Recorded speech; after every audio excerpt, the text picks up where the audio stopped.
우리 다 같이 주님께서 가르치신 기도하시면서 예배 자리로 나가겠습니다. 하늘에 계신 우리 아버지여, 이름이 거룩히 여김을 받으시오며 나라의 임하옵시며 뜻이 하늘에서 이룬 것 같이 땅에서도 이루어지이다. 오늘날 우리에게 일용할 양식을 주옵시고 우리가 우리에게 죄 지은 자를 사하여 준 것 같이 우리의 죄를 사하여 주옵시고 우리를 시험에 들게 하지 마옵시고 다만 악에서 구하옵소서. 대개 나라와 권세와 영광이 아버지께 영원히 있사옵나이다. 아멘. 찬송가 386장 우리 함께 같이 찬송하겠습니다. 찬송가 386장입니다. 386장 우리 함께 같이 찬송합니다. 만세반석 열린 곳에 내가 숨어 있으니 원수 마귀 손 못 대고 환난 풍파 없도다. 만세반석 열린 곳에 내가 편히 쉬리니 나의 반석 구주 예수 나를 숨겨주소서. 죄에 매여 죽을 인생 편히 쉬기 바라니 주의 가슴 넓은 품에 내가 찾아 안기네. 만세반석 열린 곳에 내가 편히 쉬리니 나의 반석 구주 예수 나를 숨겨주소서. 이 땅 위에 평안 없고 기쁜 일을 몰라도 주 예수의 참 사랑을 내가 이제 알았네. 만세반석 열린 곳에 내가 편히 쉬리니 나의 반석 구주 예수 나를 숨겨주소서. 험한 풍파 지나도록 순풍으로 도우사 평화로운 피난처에 길이 살게 하소서. 만세반석 열린 곳에 내가 편히 쉬리니 나의 반석 구주 예수 나를 숨겨주소서.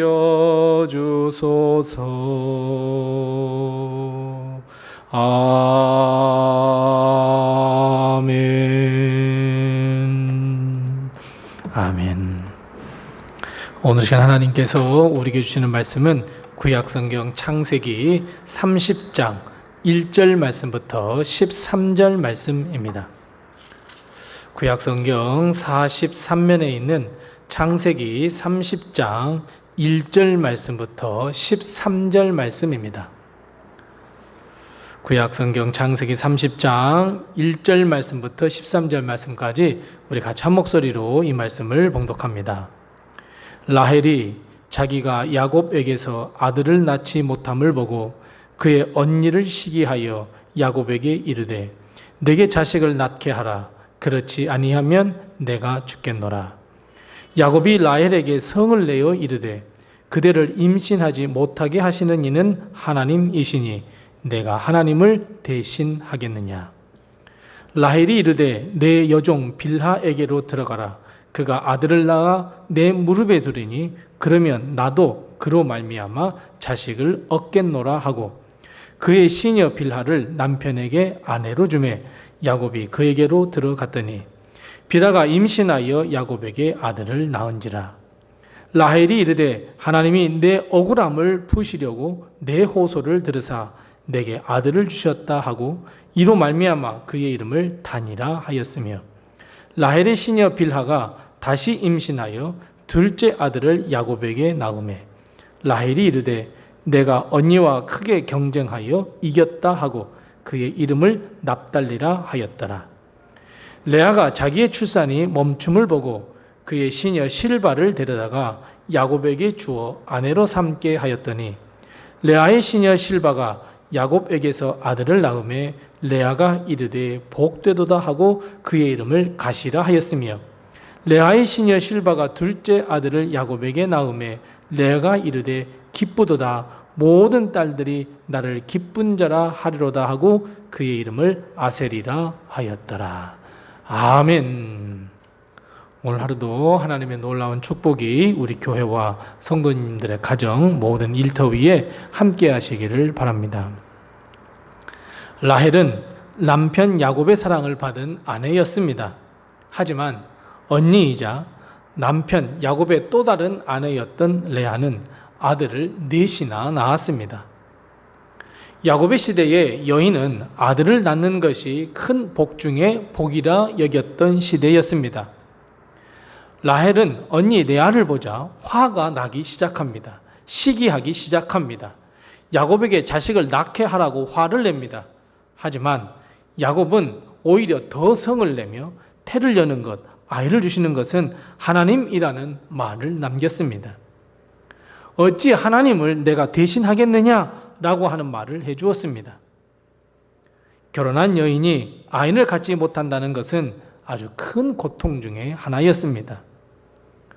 모든 생명을 주시며 생명의 주인은 하나님이시지만 라헬은 그것을 기도로 하나님께 간구해야 했지만 오히려 야곱에게 자신의 아들 없음을 야곱의 탓으로 돌리고 그리고 언니 레아에 대한 시기, 질투, 반항으로 이어졌습니다. 결국 라헬은 자신의 몸종 빌하를 야곱에게 주었습니다. 그리고 아들을 낳게 합니다. 바로 단입니다. 단은 내 억울함을 푸시고 내 호소를 들으셨다라고 하는 의미입니다. 비록 라헬의 몸은 아니었지만 라헬은 아들을 낳았습니다. 그리고 계속해서 또 아들을 낳았습니다. 바로 납달리입니다. 오늘 본문 말씀 8절 말씀처럼 납달리는 내가 언니와 경쟁하여 이겼다라고 하는 의미입니다. 자, 여러분 어떤 생각이 드십니까? 라헬은 아들을 낳았으나 아들들의 이름을 보니 여러분 어떤 생각이 드십니까? 레아에 대한 반항, 시기, 야곱에 대한 화로부터 시작하니 그 아들들의 이름마저도 하나님이 아닌 억울함, 호소, 언니와 다투어 겨루어 이겼다. 어찌 보면 레아가 낳은 이 아들들과의 이름이 완전히 그 결이 다르다는 것을 우리는 발견할 수 있습니다. 이렇게 된 것은 결국 사람의 생각과 잘못된 마음으로부터 나오는 결과이며 열매라고 말할 수 있습니다. 오늘 본 말씀 3절 말씀에 보면 라헬이 왜 빌하를 빌어서 아이를 낳았는지 그 이유가 나옵니다. 빌하가 낳은 아들을 자기 자신의 무릎에 앉히고 키우면 그로 말미암아 아들을 낳을 수 있다는 그 당시에 관습이 작용했던 것입니다. 분명히 야곱은 아이를 낳는 것, 생명이 하나님의 뜻이고 내가 하나님을 대신할 수 없다고 분명히 가르쳐 주었음에도 불구하고 라헬은 하나님께 기도하지 못하고 결국 세상의 관습, 세상의 방법을 선택했습니다. 차라리 하나님께 기도하고 하나님께 간구했더라면 더 좋을 뻔했습니다. 납달리라는 이름에서 볼 수 있듯이 레아와의 경쟁이라는 구도를 세우고 말았습니다. 라헬의 삶은 하나님 중심의 삶이 아니라 사람 중심의 삶이었다는 것 우리는 다시 한번 깨달을 수 있습니다. 그런데 빌하가 단과 납달리를 낳았을 때 레아도 가만히 있지 않습니다. 결국 레아도 무너졌습니다. 레아도 그의 몸종 실바를 야곱에게 주었습니다. 그리고 아들 둘을 낳았습니다. 갓과 아셀입니다. 갓은 복되도다 라고 하는 의미고 아셀은 기쁘다는 의미입니다. 세상의 모든 딸이 나를 보고 기쁨으로 여겼다고, 그렇다고 해서 기쁘다, 세상의 모든 사람이 자기를 보면 야 정말 레아는 기쁜 자야 라고 말할 거다 라고 하는 의미로 이렇게 이름을 지었습니다. 여러분, 겉으로 보기에는 정말 좋은 이름이죠. 그런데 여러분, 레아가 첫 아들 넷을 낳았을 때와 오늘 둘을 낳았을 때의 이름을 비교해보면 빠진 분이 있습니다. 하나님입니다. 복, 기쁨. 왜냐하면 레아도 역시 변했습니다. 힘들고 어려울 때 자기 자신을 돌아보시고 아들을 허락하셔서 위로해 주셨던 하나님께 영광을 돌려드리며 그 아들들의 이름을 하나님의 은혜라고 하는 것을 깃들여 지었었는데, 삶의 과정, 방법이 모두가 하나님이었는데 결국 라헬이 몸종을 통해 아들을 낳으니 레아도 경쟁심이 붙었습니다. 바로 자신의 몸종마저 야곱에게 주었습니다. 오늘 우리는 라헬과 레아를 보면서 우리 자신을 돌아보게 만듭니다. 하나님은 우리에게 인내의 삶, 믿음의 인내를 가르쳐 주셨는데 레아와 라헬은 우리는 조급함 속에 빠져 있습니다. 세상이 변하니 나도 변해야 해, 세상이 변하는 것을 따라가야 해 하면서 조급해합니다. 하나님께 기도하면 즉각 응답해야지, 이것이 하나님의 살아계시는 증거이지 라고 하면서 이 조급함이 우리의 마음을 잡기 시작합니다. 그 조급함은 하나님을 부인합니다. 하나님께 화를 냅니다. 주위에 있는 사람들에게 성을 냅니다. 원망하는 결과를 낳게 됩니다. 그리고 선택하는 것이 결국은 믿음의 방법이 아닌 세상의 방법을 선택합니다. 레아와 라헬은 자신의 몸종을 주었습니다. 마치 사라가 아들을 낳지 못하여 조급하여 하갈을 아브라함에게 주어서 불행의 아들 이스마엘을 낳았던 것과 같은 똑같은 실수를 반복하고 있습니다. 여러분, 우리는 마찬가지 아닐까요? 처음에 믿음으로 시작했다가 결국 사람의 방법으로, 세상의 방법으로 해결하려는 우리 자신. 그 결과는 어떻습니까? 성령의 열매, 하나님의 기쁨이 될 수는 없습니다. 여러분, 우리는 적당히 세상과 타협하려 합니다. 세상과 타협하고 세상의 방법을 가르치기도 합니다. 미워합니다. 시기합니다. 질투합니다. 적을 만듭니다. 화를 냅니다. 감정이 앞섭니다. 원수를 만들며 라헬이 야곱 탓을 했던 것처럼 남 탓하기 시작합니다. 사랑하는 성도 여러분, 우리는 세상의 방법을 선택해서는 안 됩니다.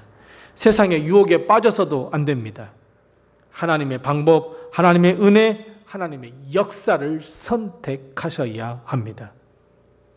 우리가 하나님의 방법을 선택하여 기다리며 인내할 때 하나님은 우리에게 평강을 주시고 우리의 생각과 우리의 마음을 지켜주십니다. 우리로 하여금 더 놀라운 역사, 기대하지도 않았던 놀라운 역사를 베풀어 주십니다. 하나님은 이런 경쟁의 가정, 이 경쟁의 가정으로 변화된 이 야곱의 가정을 몰락의 가정으로 내버려 두지 않으셨습니다. 오히려 이것을 이스라엘의 12지파를 이루는 기초로 바꾸셨습니다. 하나님의 역사는 우리가 생각하는 것보다 더 위대하다는 것을 기억해야 합니다. 우리의 실수조차도 하나님은 놀라운 역사로 바꾸어 주십니다. 하나님은 아브라함이 하갈을 통해 이스마엘을 낳았을 때 아브라함에게 화를 내셨습니다. 하지만 야곱에게는 화를 내지 않으셨습니다. 저주하시지도 않으셨습니다. 우리의 실수조차도 하나님은 역사로 바꾸어 주시는 능력이 있기 때문입니다. 형제들이 요셉을 버렸습니다. 요셉을 팔았습니다. 얼마나 악한 일입니까? 하지만 하나님은 그것을 선으로 바꾸셔서 이스라엘 백성을 구원하는 일로 변화시키셨습니다. 그렇다고 여러분, 하나님은 우리를 사랑하셔, 우리를 다 인도하셔, 하나님은 우리의 모든 것을 허용하셔, 우리의 죄를 용서하셔 하면서 늘상 조급하고 사람의 방법을 선택하며 실수를 거듭해야 된다는 것도 아닙니다. 여러분, 믿음의 삶을 사셔야 합니다. 하나님의 때를 기다리며 우리는 하나님의 역사를 나와 내 가정 그리고 교회에 베풀어 달라고 간구하며 기도하는 무릎으로 하나님 앞에 나가야 합니다. 혹여 하나님의 응답이 없다고 하여, 하나님의 응답이 지체된다고 하여, 하나님이 계시지도 않는다고, 우리를 사랑하지도 않는다고 여러분 그렇게 생각하지 마십시오. 하나님은 계시지 않는 것도 아니며 우리를 사랑하지 않는 것도 아닙니다. 하나님은 가장 좋은 때를 기다리고 계십니다. 여전히 하나님은 우리 옆에 계시며 우리의 삶 속에서 역사하십니다. 여전히 하나님은 오늘도 일하고 계십니다. 조금만 더 인내하면 하나님은 분명히 우리에게 놀라운 역사를 일으키시고 하나님의 영광을 우리에게도 임하게 하는 은혜가 충만해질 줄로 믿습니다. 하나님의 자리에 조급함, 내 방법, 세상의 방법을 대신 앉히지 마십시오. 하나님의 자리는 하나님의 것이 되어야 합니다. 우리는 그 어느 누구도 하나님을 대신할 수 없습니다. 하나님이 일하시니 더욱 기도하며 기대하며 그때를 기다려야 합니다. 하나님의 놀라운 축복, 그 은혜가 우리 모든 성도들과 가정과 교회에 넘치시기를 바랍니다. 기도하겠습니다. 우리 함께 기도할 때 두 가지로 먼저 기도하겠습니다. 첫 번째 기도할 것은 하나님, 내 삶의 모든 것 하나하나를 하나님의 말씀과 하나님의 방법과 하나님의 과정으로 선택하게 해 주시옵소서. 우리 함께 같이 기도하십시다. 두 번째 기도할 것은 하나님의 놀라운 역사를 믿고 더욱 기도하며 인내하는 믿음의 사람이 되게 도와주시옵소서. 우리 함께 이 두 가지를 함께 같이 기도하시고 또 내결하신 기도의 점을 가지고 하나님 앞에 기도하겠습니다. 기도하겠습니다.